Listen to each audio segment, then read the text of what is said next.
I'm thinking about the trigger still, and I say, where do I position myself on this? And to me, I think it's about your state of mind in that particular moment in time. At least from my experience, because this happens to me as well, and I'm sure it happens to many people. Um, to me, is the state of mind that I'm currently in. Perhaps I'm not feeling 100% confident at the point in time. I might not have done enough research on that particular regard. It might be something completely new, but somehow it boils down to the fact that you believe that no matter what, you're going to get out of it. If that belief is not as strong at that particular time, because even though, so I'm the type of person who believes that I think I'll find a way. If I'm in a pickle, I think I'll find a way. But if we are to imagine this as a flame, the flame is not always burning as ferociously as it depends on your mood and moods, what's happening in your life. So if you're caught up in a particular situation, this will cloud your judgment, and that I think that instinct that you mentioned gets overtaken by others' opinion.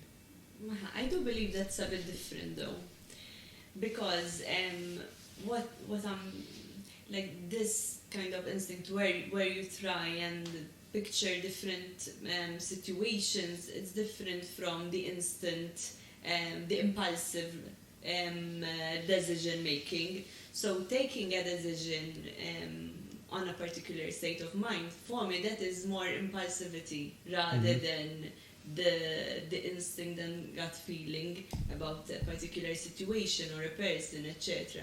So I do separate those, but sometimes, as I'm saying, so you are so much convinced with having this particular solution as the best solution.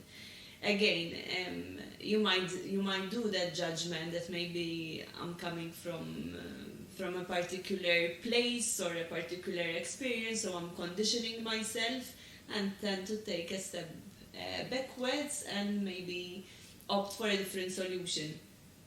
To me personally, to this date, I usually have regrets rather than not sticking to my own instinct without being though impulsive or stubborn, because those are two different things. Yes. So evaluating the whole situation, taking your time.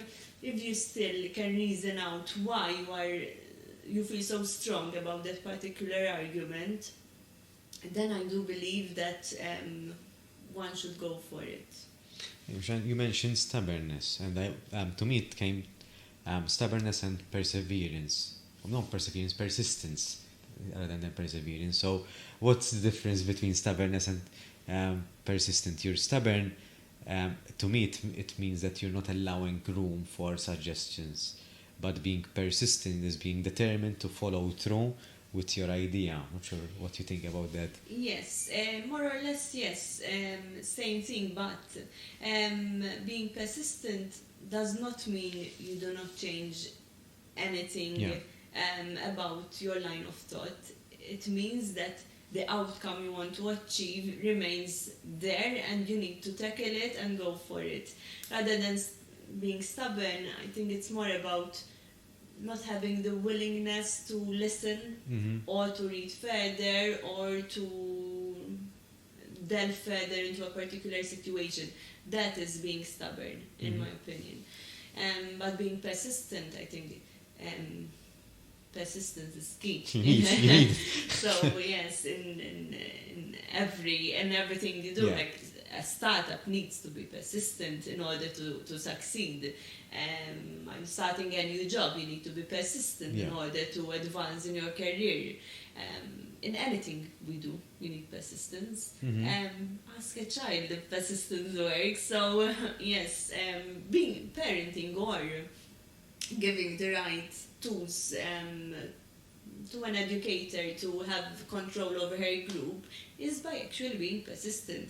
Because if a child throws a tantrum, maybe, and they get in return what they shouldn't get because they're asking for something which shouldn't be given during that instance.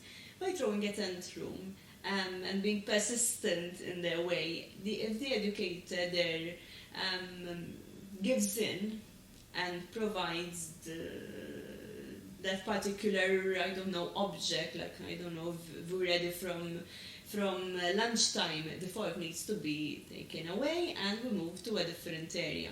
If the child needs to hold on to that fork, we know that cannot be done. So if the educator gives in there, the next time the child will throw a bigger tantrum, because they will be aware that by being more persistent in that manner, one might give in.